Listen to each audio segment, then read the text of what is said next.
fact that one person can do that to another person is so wrong. She thought when she left her marriage, the abuse would stop. Instead, it got worse. Her ex was never physically abusive, but he sent dozens of unwanted texts and emails.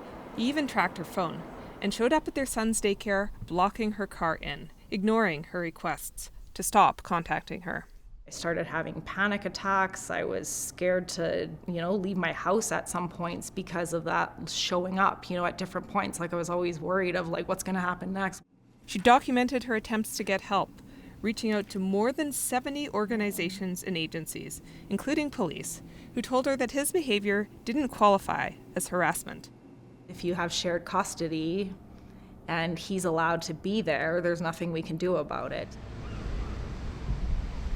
In Victoria, Sergeant Mike Darling sees this abusive behavior far too often.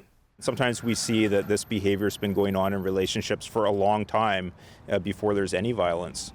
It's called coercive control and can be a warning of violence to come. Sergeant Darling wants police to be able to intervene before it gets to that. Control and isolation and domination of somebody, emotional and psychological abuse really isn't captured as its own offense right now. Adding coercive control to the criminal code, a move initiated by Victoria Area MP Randall Garrison, would change that. The current structure of the criminal code simply makes the police walk away even when they know that situations are potentially very dangerous.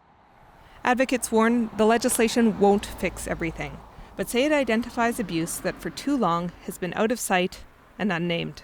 I wish one person would have said, hey man, what you're doing to her is wrong. And for some women, it might mean help comes sooner. Tara Carmen, CBC News, Victoria.